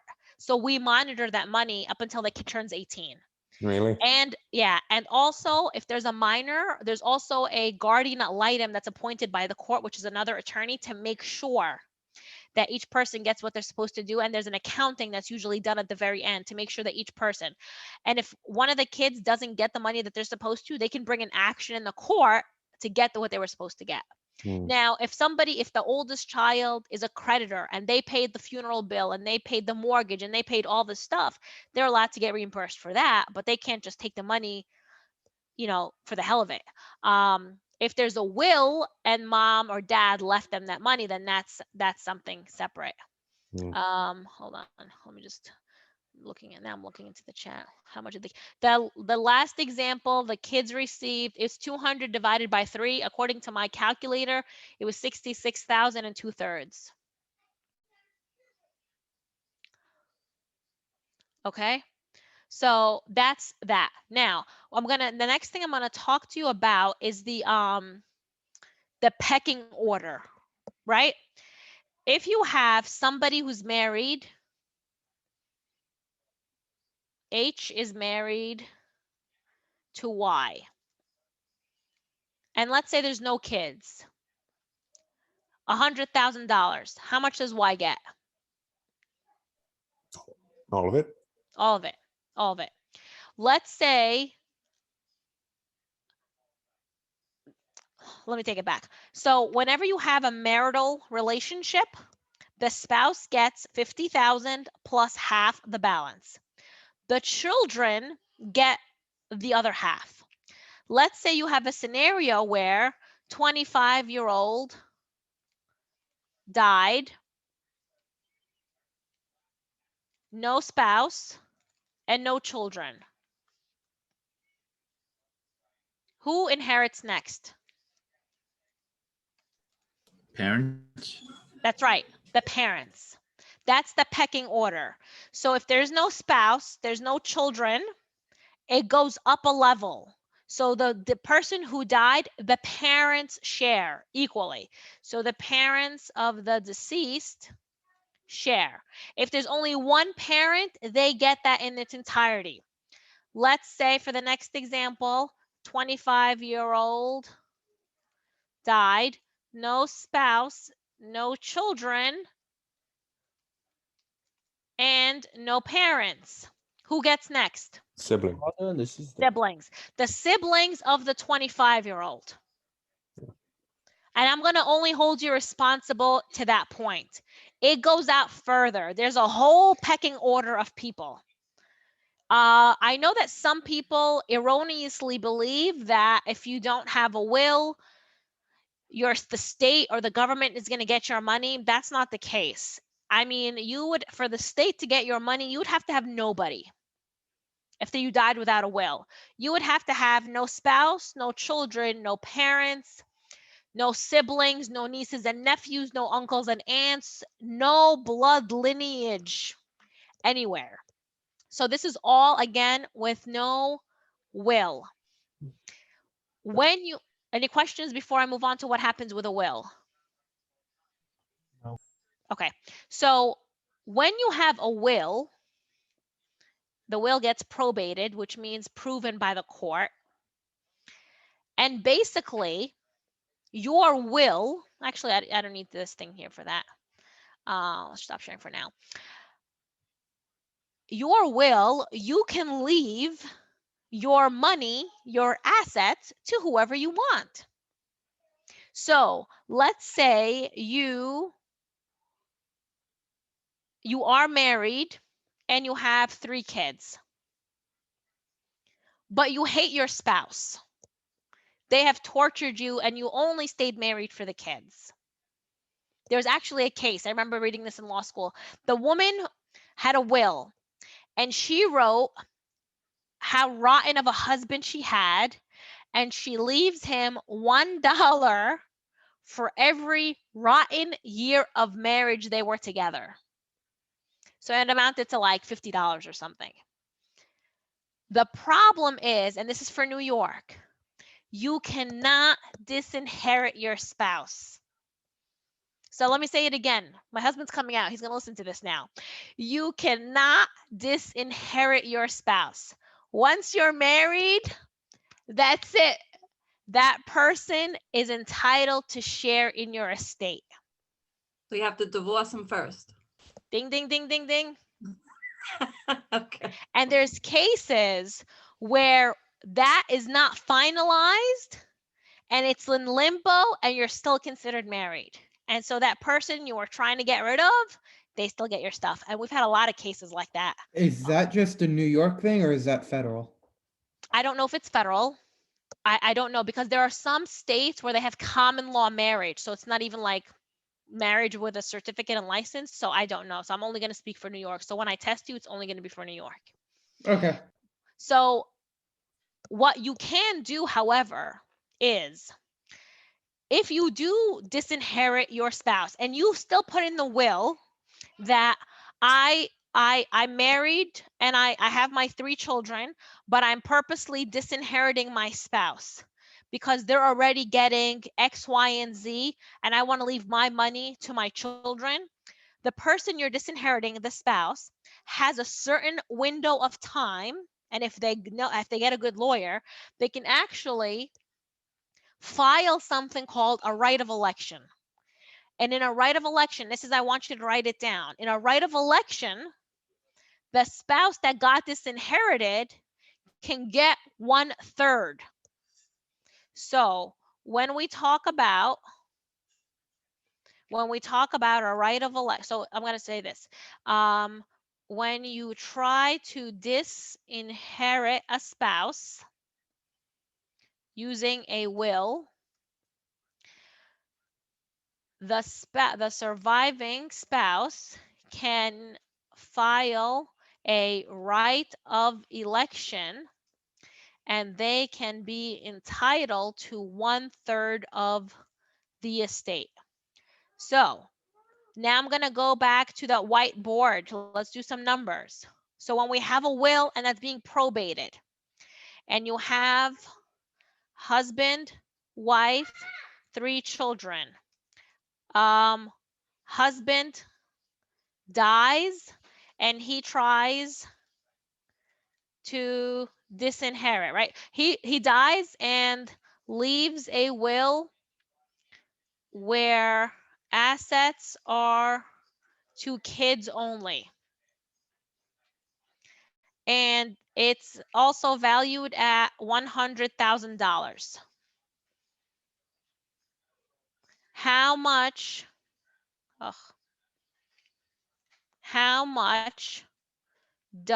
what is the maximum? Let me change that. What is the maximum that child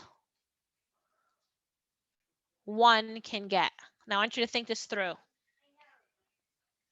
What is the maximum? What is the minimum?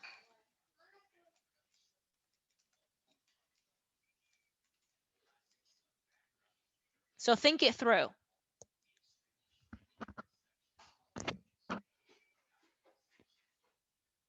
$100,000, husband dies, he leaves a will where he leaves the assets to the 3 children. Child A, how much is the maximum they can get? 22,000. That's the maximum? Yeah, it's around 22,000 because the wife gets 1/3, and that's. Well, is this with the right of election? Did they file That's the that? point. That's the point. If they So didn't, exactly. if they didn't, then it would be 33 1/3. That's right. So the maximum the child can get is 33 1/3 is the maximum, because the wife is not, the right of election is not an automatic thing. It has to be filed. If the wife does file for the right of election and she gets 1/3, that means the 3 children are now sharing in the balance. So the 3 children are sharing in the 66.66, and each kid gets 22.22. So the maximum a kid can get is 1/3. But if the wife files for the right of election and she gets 1/3, that means the balance that's left is the 2/3, and the 2/3 is going to be divided between the 3 children. Do you guys understand that concept? If you want me to explain it again, I can. Okay. So now, the same level of intestacy, like the same rights, applies for a will versus no will. So if there's no spouse and there's no children, it goes to the parents. If there's no parents, but that's only if there's no will, right? People can contest this. I'm going to get into that in a moment. Also, with a will, young people, listen to this. This is important for you. Your parents, young people, they do not have an obligation to leave you a penny in their will. Notice what I said before. The only person that cannot be disinherited is a spouse. If your parents hate you because you suck as children, they can disinherit you. They don't have to leave you a penny. So be good to your parents. That's would be like the exact opposite, probably. Say that again? I feel like that should be the opposite of what it should be. Why? Why? I don't know. It's funny because some countries, the wife gets very little or nothing, and the oldest son gets, the whole hoopla. Oh yeah. Well, right? But that's here, also terrible. Yeah, that's terrible too. But here, you can't disinherit your spouse, but your children. If you have children that are drug addicts, or you have children that are spoiled brats, and you have children that are whatever, X, Y, and Z, you don't have to leave them anything. If you die without a will, they're entitled to share, right? They're entitled to it by law, but you can do a will and leave everything to your pet. People do that. Don't do that, because then somebody will kill the pet so they can get the money. Oh, yeah. But That's a waste. yeah, that would be a waste. That would be a waste. What the fuck's a cat gonna do with $100,000? Exactly. I mean, how much kibble are you gonna feed it for $100,000, right? Leona Hemsley, she left a trust for that dog, I believe. But again, because I don't want to forget anything of importance. You can leave money to charities. You can leave money to organizations. You can leave money to the mailman. You can leave money to your best friend. When you write a will, you can leave money to whoever it is that you want to, because it's your money and the law says you can dispose of it whichever way you want. The next thing I'm going to talk about, and this is important, is the validity of a will, right? So in order for a will to be proven, you have to have a couple of different things. Let me just go back here to blah, blah, blah. Okay. I don't have it in my notes, but I'm going to tell you anyway because I think it's very important, because I probably just have it memorized. It's ingrained in my brain. Okay. you have to be 18 years. This is to write it down. You have to be 18 years or older to have a will.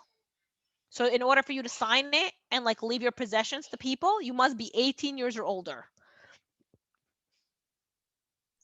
What if you have a possession? What if you have possessions like a bank account, but you're under 18? If you're under 18 and you die, it goes to your parents, but you technically you can't, because a will is a type of, it's not really a contract because it's one-sided. So you should just have a beneficiary listed on your bank account. Because a will also, don't forget, a will or your estate only disposes of assets that are in your name alone.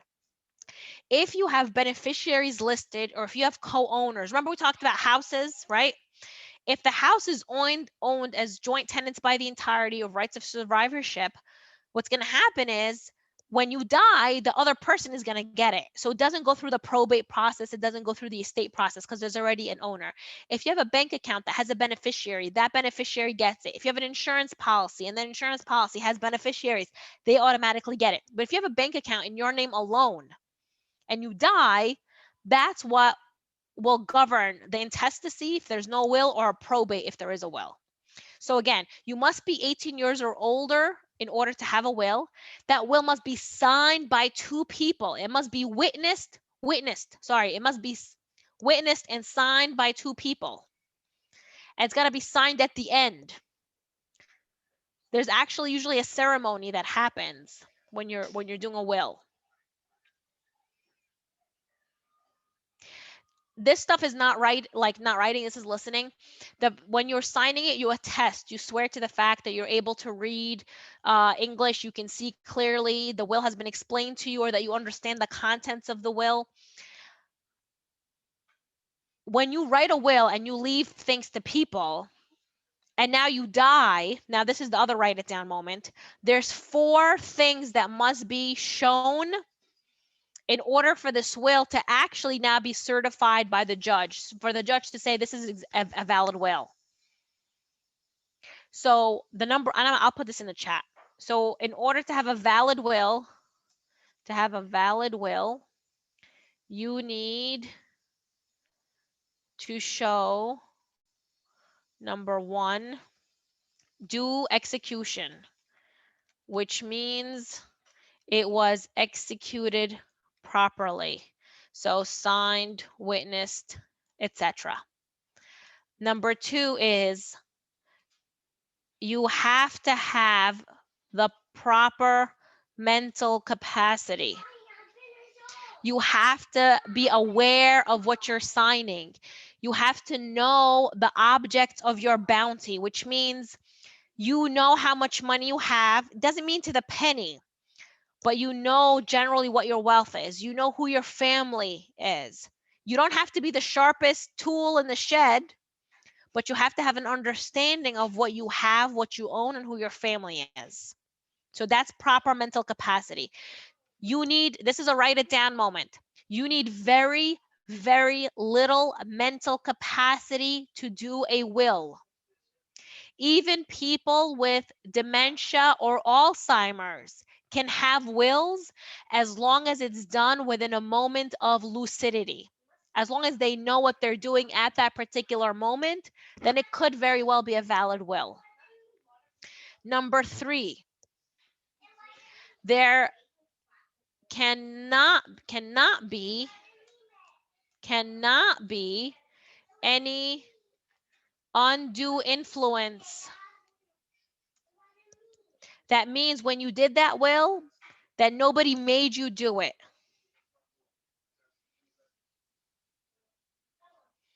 Nobody forced you to do it. Undue influence and duress, I'll tell you about that in a second. So no undue influence, and there could not be any fraud. No fraud. Okay, so when we talk about undue influence, it's a high level, meaning that somebody did not exercise their thoughts for you and kind of like convince you, or play with your mind to tell you to sign this document. So that there cannot be any of that. And fraud is, hey, mom, here's the letter we got from the mortgage company. Can you make sure you sign the mortgage? And they make them sign a will instead, right? That's fraud, just giving a completely different document. So when we talk about a will, the will has to be a manifestation of what a person wanted in order for it to be valid. I have seen a lot of will contests. And this is Staten Island. It's like a whole, what is that called? Soap opera. So you see, and what happens is, typically speaking, you have mom, one parent dies, one other parent is surviving. They have, let's say 3 kids. One kid is always taking care of the parents while the others are enjoying their life. And it becomes a burden. And so mom now also dies, and then the surviving kid thinks he or she's entitled to everything because they took care of mom. Unless there's a will that says all my assets should go to my first child because they took care of me, the law says all 3 can share. And sometimes, even when a will is done and leaves everything to one kid to the exclusion of others, the others will then come in and be like, hey, mom loved me too. Where's my money? Well, where have you been for the past 20 years? Right? But then that's when a will contest will happen. People will fight over it. And that happens all the time. All the time. And who makes the most money on these things? The lawyers. The lawyers. That's right. There's one case. It has been going on, I don't even know, more than 10, 15 years. They were fighting over like a fraction of a percent, but it was a very big estate. The attorney, one of them, I'm like, you don't want to settle this case because this case is putting your kids through college. You need to settle this case. You need to get it to your clients' heads that this is a case that needs to be settled. Because every court appearance, every motion, every application, it's money, right? If you had settled it early on, you would have actually been in a lot better shape. But that's all the stuff that I wanted you to know for wills, intestacy, administration of estates. No, like I said, you need to understand the pecking order, the difference between administration and probate, and the numbers. I always ask a couple of questions on those. So if there's anything you want me to go over, I'll go over it now. Otherwise, I don't have anything else for the night. I'm going to also do those 2 people. There was a Patty, and a Wang.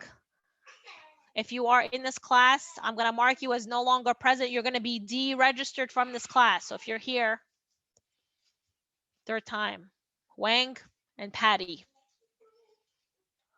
Okay. Any questions? Don't forget, next week is your exam. Multiple choice, mostly, some true and false. Open book. I usually have 1 or 2 questions as extra credit, so you could potentially get over 100 on the exam, which is going to help you long run. All right. If there's no other questions, nope, there's no review because this is an open book. So you're going to just study your notes from the class, from the lectures. That's your best bet. Okay. Any other questions? Going once, going twice. Okay. My email address is on the syllabus, but I will put it in the chat for you as well. This is the best way to reach me because I don't know what my CSI one is. So that's my work one, daytime. Okay, any other questions? Professor, I actually, it's not really related to the class material. It's actually about a case I heard. I had a question. It relates to real estate though. Okay. So basically here, I'll actually send for anybody who wants to see it because it was really, really interesting. Basically this guy named Donald Pennington, he had lost his house in a foreclosure. He ended up going to jail for some reason.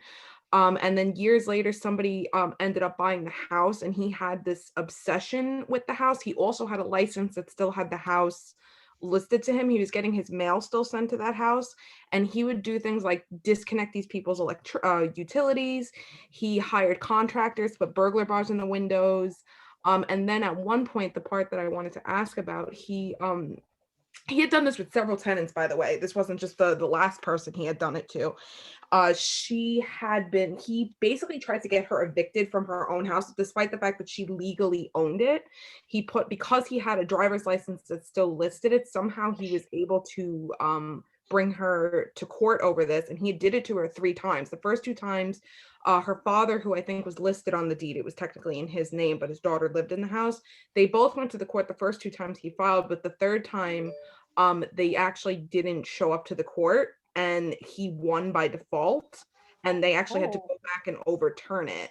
So I just don't understand, how could, even though he didn't legally own the house anymore, how could he do all that just by only having a driver's license? I don't know how that's even possible, because that should have been actually stopped. I haven't read the article, so I'll take a look at the article. I'll open it now so I make sure that I could see it. When is this? Dallas. It's craziness down there. It's from 2010, so it's a 10-year-old case. They shouldn't have been able to, because what happens is when you file a complaint, like the first step is kind of to see the legality or the likelihood of success or the merits of a case. So a driver's license can show that he may have a potential claim, but once you get into the motions, it's not like a deed would just show that that's not real ownership. So really, he shouldn't have been able to get that far in it. He was still getting his mail sent there too, so I think that was helping too. But I mean, Yeah. it was crazy. He ended up the lady who ended up being there, he tried to, like, I guess, push his way into the house, and she ended up shooting him. He ended up dying. That's why I watch way too much true crime. That's So actually fun. Not fun, like, but that sounds like more of, okay, that's why this thing made the news. She had a right to, I guess, to protect herself. It seems like really actually a little bit criminal behavior, because it's more like stalking and more obsessive behavior and committing fraud and frivolous lawsuits. So I'm surprised that there was no criminal action brought against him for doing that, because that's also wasting the court's time and resources on these things. It's yeah, I think after the 3rd time, it says here Kelly was able to get the eviction order overturned in 2007. The judge entered a permanent injunction against him, as well as barring him from being within 500 feet of the property. It didn't stop him though. He kept doing it. I think he was actually homeless, and he was living like somewhere in the wooded area. Is his name Donald Pennington? Yeah. Okay, yeah. He probably had, like, I mean, he might have had like some kind of like mental illness as well, because that's not behavior that is typical. Well, I'm looking at the thing here. Yeah, he had bipolar and depression and things like that. So it might have been like also like a mental illness that he had, and so he wasn't even able to control himself. Yeah, I was just definitely interested in how he was able to, I mean, being that he was a previous owner, but he was no longer. Yeah, I've seen cases where people are just they are there's a word for it, but they're constantly litigious. They're constantly bringing lawsuits, like one after the other. They're clogging up the system, and after a while, you're kind of like crying wolf. And so, is there any merit to the claims that you're bringing? But a court has an obligation to always hear both sides to try to adjudicate something fair. And so it can't be dismissed right at the very beginning if there's a potential or a possibility of merit. But if a case goes from one judge and it goes to another judge, the other judge and the second judge and the third judge, they don't want to dismiss it outright. They want to see if there's any merit, because they don't want to prejudice anybody, unnecessarily until they actually hear the facts. So maybe that's why it probably took a while. Gotcha. Yeah. All right. But that was fun. Anybody else have any questions?